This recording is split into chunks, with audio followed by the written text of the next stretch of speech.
Namastê, pessoal! Vamos lá para mais um Ashtanga Específicos e hoje é a nossa aula de número 11, Ashtanga Específicos parte 11. Bom, hoje o que a gente vai conversar é sobre uma postura que a gente faz muitas vezes e muitas vezes quando você faz algo errado, uma lesão acontece, certo? E qual a postura que a gente vai conversar hoje? É uma que a gente chama de Urdhva Mukha Svanasana, cachorro olhando para cima, Urdhva Mukha Svanasana.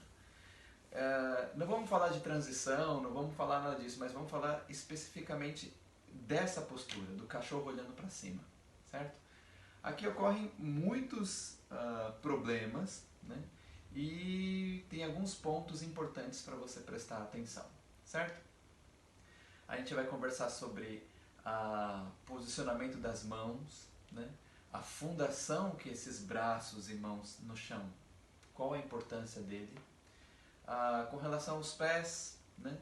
Do cachorro olhando para cima, com relação à cabeça, com relação ao seu quadril, com relação à sua espinha, com relação aos seus ombros. Pontos para serem observados, né? Primeira coisa que você tem que entender é que a relação entre as mãos e os pés é conjunta, né? É um trabalho em conjunto que acontece com esses dois membros, né? Na verdade, 4 membros, né? As duas mãos e os dois pés. Aqui eles trabalham como se fosse um time, né? Um dando suporte ao outro. Em um momento, em determinado momento, as mãos é o jogador principal e os pés, eles são os secundários, eles são os coadjuvantes, mas também com sua importância. E outro momento em que os pés são principais, né? E as mãos são coadjuvantes. No Urdhva Mukha Paschimottanasana, ou no Urdhva Mukha Svanasana, cachorro olhando para cima, os pés são coadjuvantes e as mãos os jogadores principais, certo? Então é nisso que você tem que prestar atenção, que a participação das mãos é muito importante nesse processo, tá? Bom, qual que é a primeira dúvida que normalmente surge é com relação ao posicionamento dos braços quando você coloca a mão no chão. Você quer uma mão ou um braço vertical, certo? Você quer com que o braço ele tenha essa posição reta. Agora, muitos erros podem acontecer aqui. Muita gente, quando põe os braços no chão, tenta fazer essa rotação aqui, ó, olha essa parte aqui, ó. Tenta fazer esse movimento, forçar esse movimento. Você não precisa rotacionar esse movimento. Não precisa fazer isso. É um exagero quando você já está lá com as mãos posicionadas e ainda faz esse movimento para abrir o peito. O que você tem que pensar? Que você tem que trazer o seu peito, empurrar ele para frente, para automaticamente isso já vai, essa rotação, ela vai acontecer naturalmente, você não precisa forçar mais esse movimento, certo? Se você força demais esse movimento, uma leve machucado pode acontecer nessa região aqui das juntas, certo? Do ombro. Então você tem que tomar cuidado com isso, que esse movimento você não precisa forçar. Não faz isso, tá? O que é legal é que a mão chegou ali na frente, certo? E quando você vai projetar, empurra o peito para frente, isso aqui já automaticamente já vai acontecer. Mas você não precisa exagerar esse movimento, certo? No cachorro olhando para cima. Bom, o que você tem que prestar atenção é com relação à sua espinha, certo? Sua espinha, ela tem que estar entre os seus ombros, não na frente e não atrás. O que significa isso? Se eu trouxer, coloquei as mãos no chão, desci no cachorro olhando para baixo, ou não, no chaturanga, e esse movimento quando eu faço para cima, ó, aqui eu estou trazendo a espinha na frente dos ombros e aqui atrás dos ombros. O que você tem que fazer? Você tem que deixar a espinha entre os ombros. Então desceu aqui, inspirou, é entre os ombros. Espinha entre os ombros, não para trás, não para frente. Ao mesmo tempo que você abre os ombros, ou abre o peito, empurra ele para frente, mas a espinha é entre os seus ombros, não na frente, não para trás. Presta atenção nisso. Muita gente reclama das dores no punho. Às vezes, o que eu percebo é que as pessoas deixam o peso muito nessa região do dedão e no punho, aqui atrás, deixando leve os dedos, as pontas dos dedos no chão. Você precisa criar esse contato com o chão. É uma relação que você cria com o chão. Não é só deixar a mão simplesinha no chão aqui de boa. Você tem que pressionar a ponta dos dedos no chão. Quando você pressiona a ponta dos dedos no chão, você distribui o peso. E o peso não recai sobre o seu punho.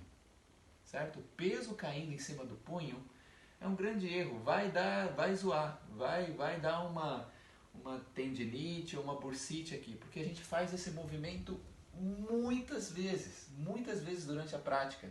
Sempre tem um vinyasa. No Surya Namaskara já começa também já fazendo várias flexões de braço, vários cachorros olhando para cima, vários cachorros olhando para baixo. Então, se você não tem essa preocupação da ponta dos dedos no chão, pressionando, não é para deixar assim e deixar solto, não.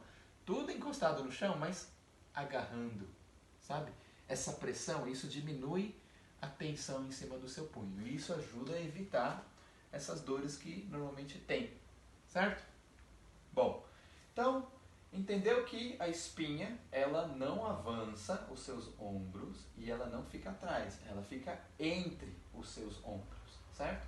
Os braços, não precisa rotacionar eles, certo? Não faz esse movimento, deixa isso acontecer naturalmente. Pensa nos seus ombros abertos e quando você abre os ombros, automaticamente o seu peito, ele vem para frente. O peito, né, para frente. Essa é a ideia. Agora, muita gente fala, tá bom, eu coloquei a mão no chão, pressionei a ponta dos dedos, coloquei a minha espinha no meio dos meus ombros, abri o peito, mas o que acontece com o quadril? Vem para frente. Não! Quadril é fixo no lugar. Quando você desceu no Chaturanga, nos 4 apoios, né? No bastão com 4 apoios, quando você vai fazer o Urdhva Mukha, não projeta o seu quadril para frente, deixa ele no lugar. Não é para arrastar os pés para frente. Não faz isso, deixa ele fixo no lugar. Então, olha só. Desci. É frente, no mesmo ponto. Ombros para trás.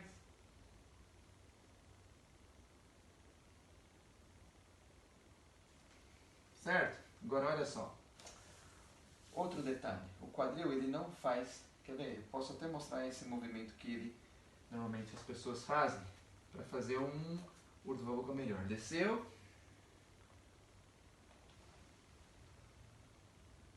Isso. Ele vai arrastando os pés. Caminhando. Não! Deixa ele no lugar.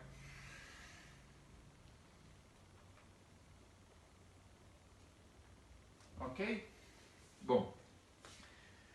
Outras pessoas me perguntam também, alguns alunos. Coxa, deixa ou não deixa no chão? Bom.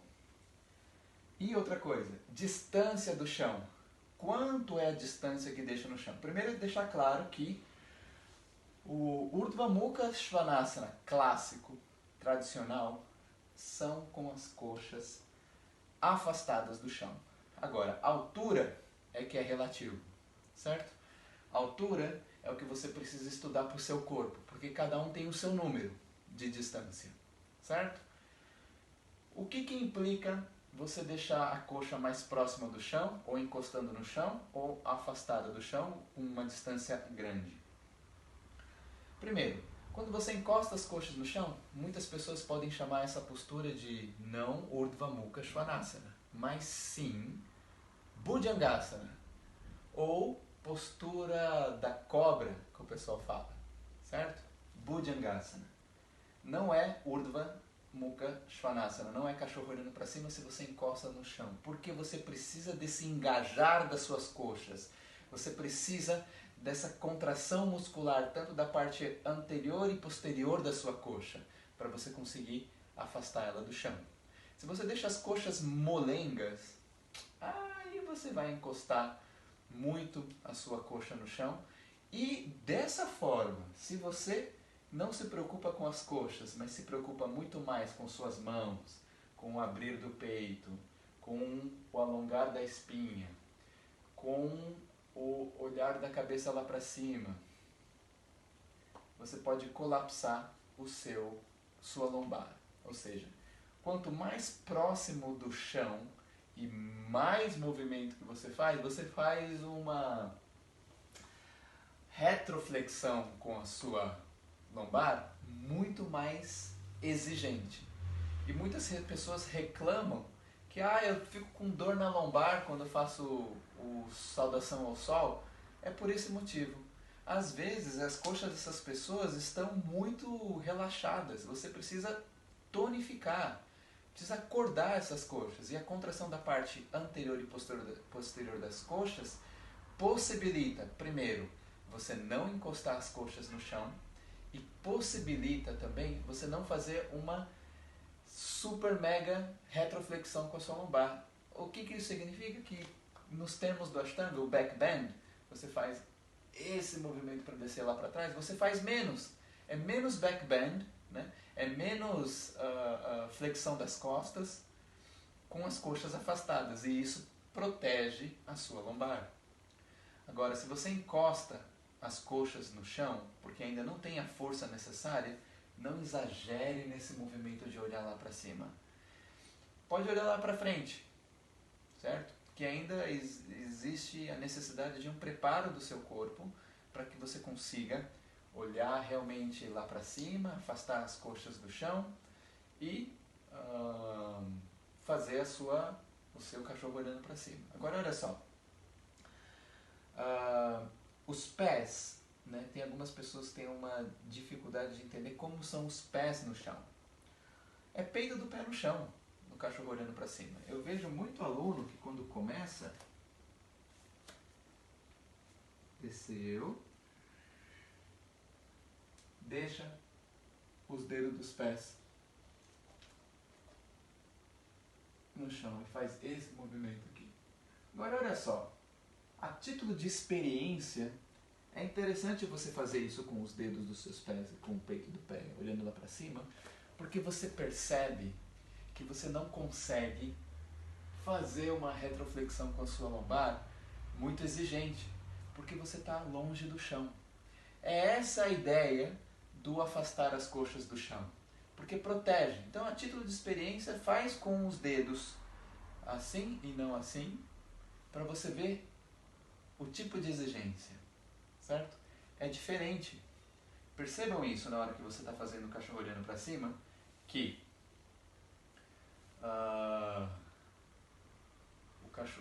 quando você afasta as coxas do chão, você não consegue exigir tanto da sua lombar.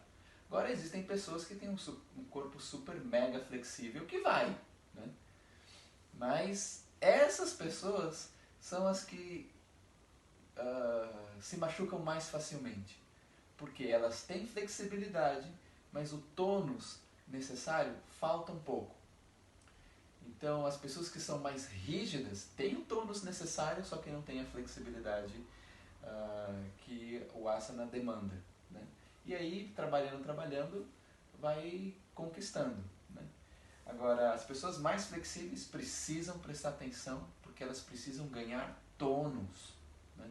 E a contração das coxas, tanto na parte anterior e posterior, ajudam nesse tônus, né? E ajudam a você não hiperflexionar o sua lombar. Certo? Bom, então com relação aos pés, olha lá. Então se eu desço na flexão,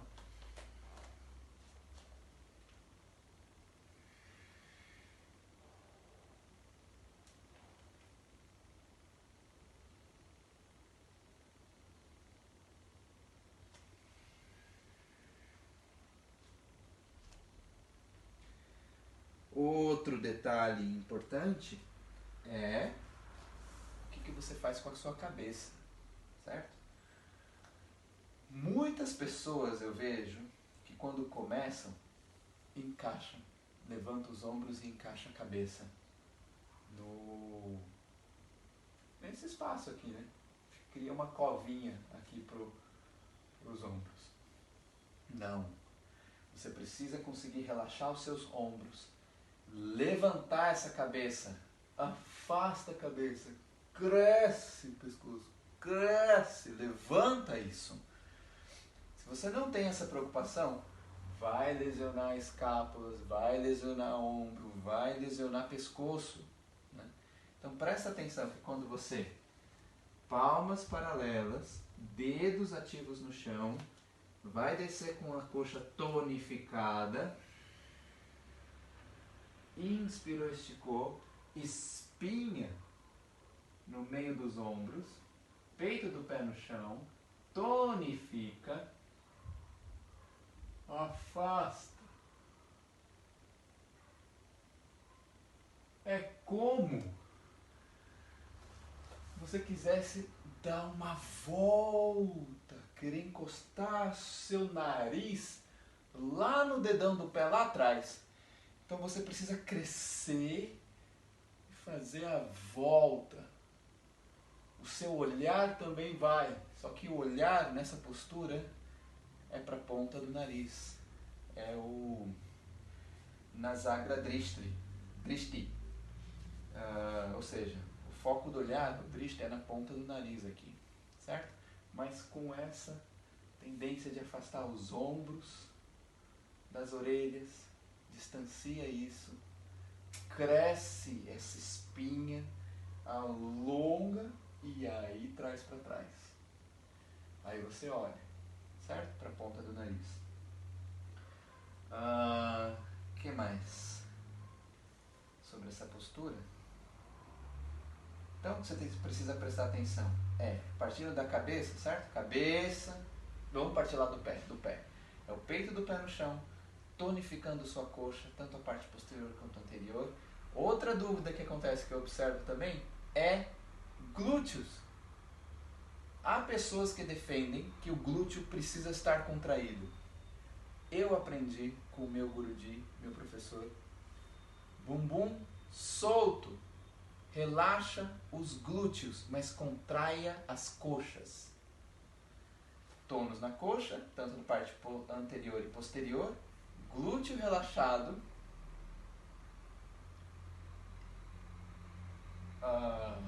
espinha entre os seus ombros, certo?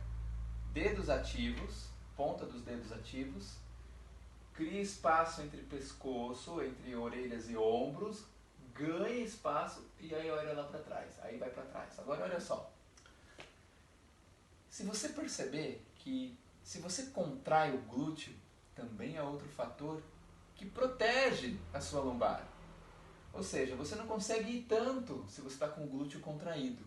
Agora, se você está com o glúteo relaxado, você consegue ir mais, ou seja, você força um pouco mais, mas ao mesmo tempo existe a proteção da coxa. Se a coxa está contraída, você não exige tanto do seu movimento para trás.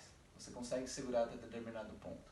Para algumas pessoas, se sente muita dor na lombar, contrai a coxa, ou contrai o glúteo, para você não ir tanto, para você parar num ponto onde é possível aguentar, certo? Bom, acredito que esses são os detalhes. Vamos fazer mais uma vez, finalizando e prestando atenção em todos os detalhes, que é pés, quadril não balança para frente ou para trás, certo? Palmas, dedos pressionando o chão, braço, base vertical, espinha no meio dos seus ombros, não para frente, não para trás, peito aberto, distancia ombro das orelhas, olha lá para cima, ganha espaço, e aí vai a cabeça lá para trás com o drishti na ponta do nariz. Vamos lá então? Bora, desce na flexão.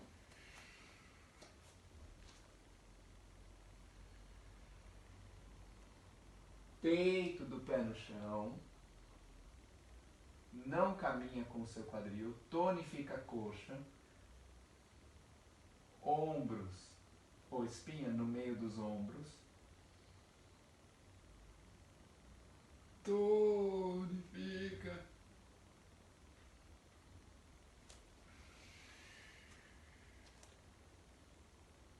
E é isso. Ok? Então essa foi Ashtanga específicos falando sobre Urdhva Mukha Svanasana, cachorro olhando para cima.